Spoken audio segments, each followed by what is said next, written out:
welcome to Turn the Page, the official podcast of the Syosset Public Library.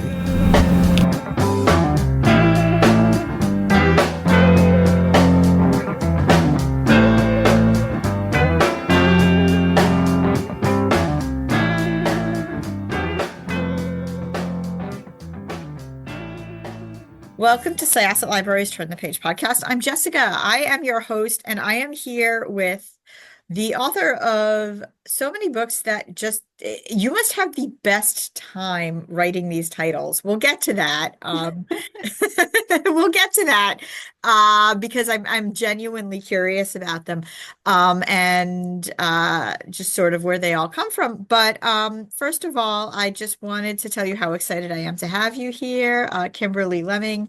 You've written a whole bunch of fun books that I believe are monster romance or different romance. And this is the first in a new series. Am I correct? You are. This is my first alien romance. This is your first alien romance. So before we get started, why don't you tell us a little bit about yourself? And I want to know how you got started in all of this madness. Well, it's actually a funny story. Have you heard of the author Chuck Tingle? Not only have I heard of the author Chuck Tingle, but we've had him on twice. And I literally, like 10 minutes before this, was reaching out to his publicist to see if we could have him on for the next one. So Incredible. yeah, I absolutely have. He's like icon, amazing. And his last two published books have been my favorites of each year. So yes, that's my long answer to the short question.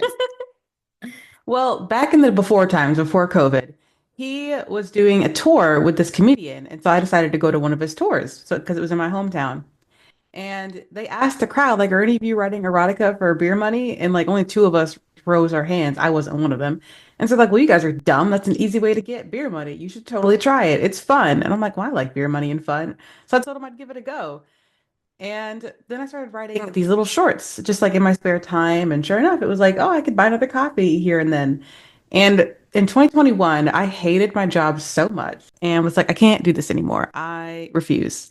And so in a moment of delusion, I'm like, you know what? I'm going to be a romance author now and quit my job after talking with my husband. He's like, yeah, do it. It's fine. I'm like, wow, you're the best. And I decided to write That Time I Got Drunk and Saved a Demon. And I had the best time just like writing whatever I wanted to a book. I wrote the book I've always wanted to see. And the rest was history. It ended up taking off. And so like a year later, I actually thanked Chuck Tingle. Like, thank you so much for giving me that little push. It like changed my whole life. So, Yeah, no, for sure. And I think you like just kind of hit the nail on the head when you said, write the book that you want to read, because I think that that's when you can tell that the author is really having a good time. And, you know, and when I mean, they say this a lot in like the world of just entertainment or children's entertainment, like if you're not having fun, people are going to be able to tell, and we could certainly tell you are. So first of all, so that's like the Mead Mishaps books, but how did this whole alien romance begin? Which, by the way, the book that we're starting to, we're talking about, is called I Got Abducted by Aliens and Now I'm Trapped in a Rom-Com, which is, again, an amazing, amazing title. Thank you. So that also started in a bit of a funny story. A while back, another publisher was trying to get a new series from me because I had just sold the Mead Mishap series. And I wasn't sure if I wanted to stay in indie publishing or dip my feet further into trad. And one of the things I learned when I was in college is that if you're unsure about a job, you should just make a ridiculous offer. And so if they turn it down, great. You don't really want that anyway. And if they don't turn it down, then boom, there you go.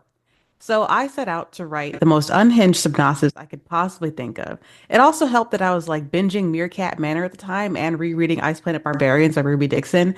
And so I'm just like, what if one of these animal researchers got abducted by an underfunded alien research team and basically became the meerkat? Oh my God, that'd be so much fun. And so I just started like thinking around this idea, tossing whatever nonsense I could think of at it, and ended up sending it to that publisher. To my utter befuddlement, they actually said yes, but I still didn't want to work with them, so I said no.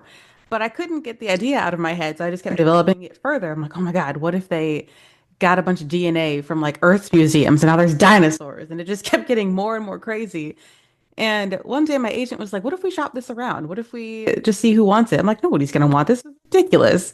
And sure enough, Berkeley bought it. And I'm like, wow, all right, if you're not going to call me on my bluff, I'm going to make it so much worse. And so I just went from there. Yeah, no, I love it. Man, good for you. I have to say, this is like Thank one you. of my favorite two pub stories I think I have ever heard. So, yeah, so this is like, I don't want, it's not like a retelling of the Wizard of Oz. You use Wizard of Oz names and a few things in it. It's the story of Dorothy, and as you mentioned, she's like a researcher, and it's almost like she's researching like her own version of or she's doing her own version of Meerkat Manor when mayhem ensues, and she's abducted along with a lion named Toto, who, by the way, or rather she names him Toto because she can't pronounce lion language as one did, which I appreciate. And it just keeps kind of accelerating from there.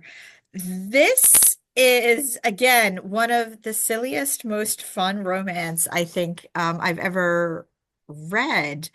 So your characters in general, like where, like, their personalities, where do they kind of derive from? Like, are they sort of like they walk on the page and they kind of walk away with it organically, or do you plan? I mean, again, once again, like with a concept like this, I imagine that you're just kind of like you're in there, you're Dory, you're abducted with Toto, and then you just kind of see things where things grow from there. But are you like a secret planner?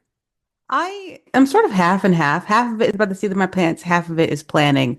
Most of it relied on Dory's perspective because the more I developed the story, the more I tried to see it from the eyes of an animal researcher. And when she started to figure out like these aliens, these bubons didn't think anything through when it came to this planet. It's like the flora doesn't match the fauna and none of that stuff. So half of Dory's character just came from her being incensed at the lack of researchers that these aliens did. And that just made it so much fun to like see through the world of like her analytical eye. And also gave me the chance to just like give in to my animal nerd heart and like research to my heart's content how the world actually works. And that was a lot of fun to get into. And Toto, I needed someone with more confidence than Dory that would be able to like bring her back down to earth.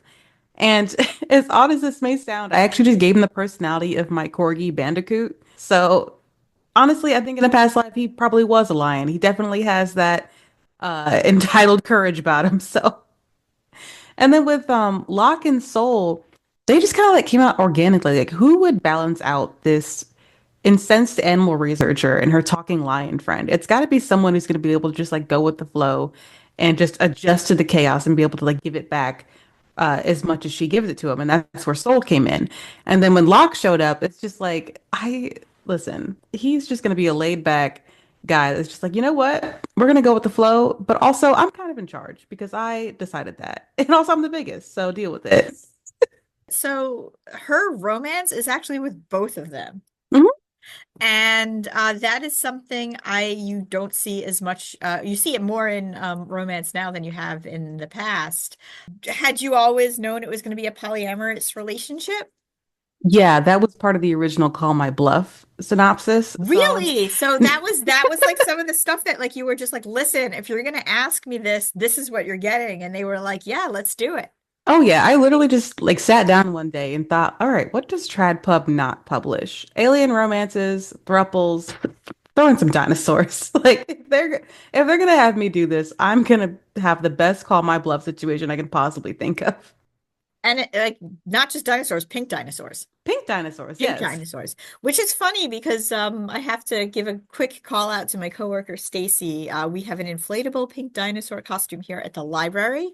Incredible. Yeah, and we should like have her wear this to promote your book. Please do. I would love that. We could totally do that. And yeah, no, she is our pink dinosaur, so I think that she would really appreciate that.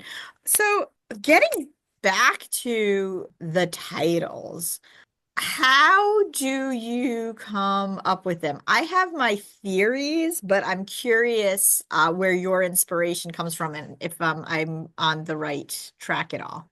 Well, if your guess was isekai anime, then yes. So I'm a huge anime nerd, and when I was first writing That Time I Got Drunk and Saved a Demon, That Time I Got Drunk and Saved the Demon Lord was actually the working title, and I just did that. It's like, it was fun for me. But then when it was time to actually publish the book, I'm like, man, I should probably give this thing a more serious title. Like, this is never gonna fly.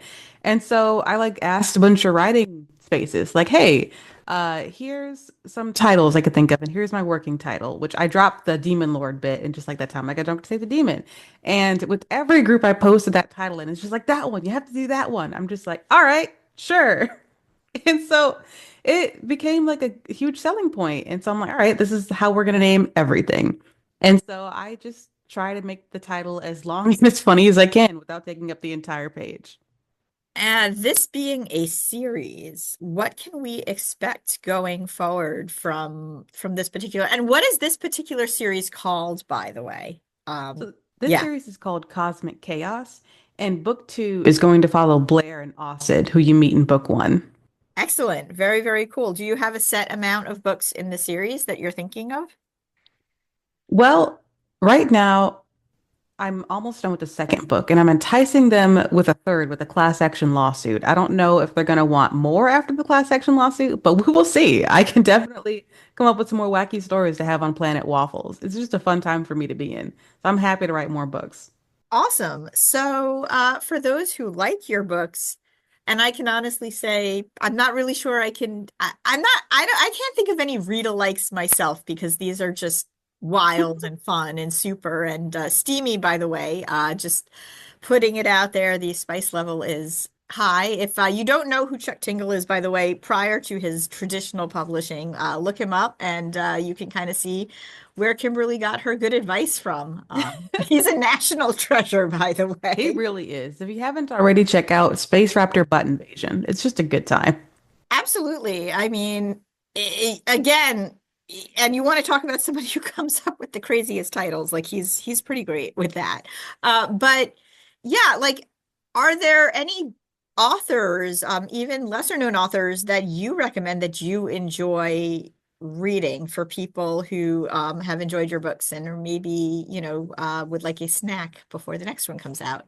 Yes, absolutely. You should read literally everything by Mia Monique and also Rebel Carter. Those two are so funny.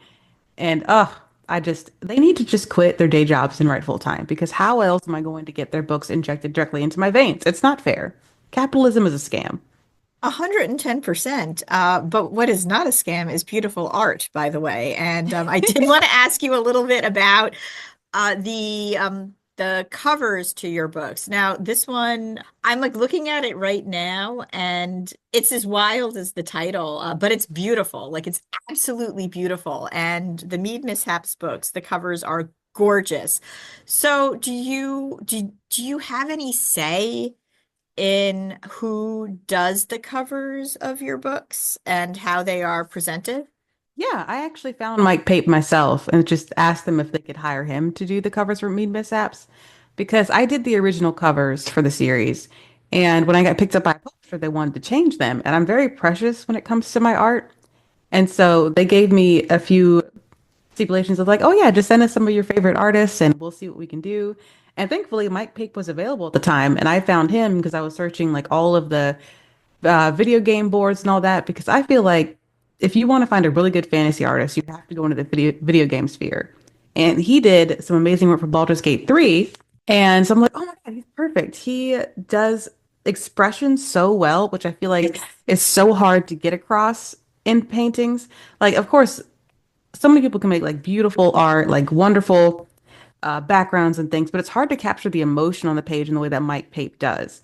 And he did such a good job with the Mead Mishap series that I basically asked Berkeley, like, hey, can we keep my same narrator, my same artist? Because one, I'm a creature of habit, and two, they're phenomenal. So please just take my whole team with me as we make this alien book.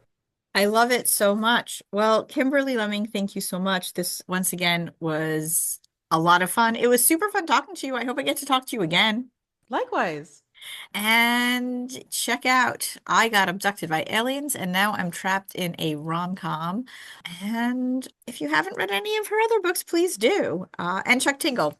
check him out too. And Yes. those other, yes. All right. So once again, this was Jessica at Syosset Public Libraries Turn the Page podcast. My guest today was Kimberly Lemming. Kimberly Lemming. All right. And we are going to close this chapter of Turn the Page. It's time to close this chapter of Turn the Page. Join us for the next episode.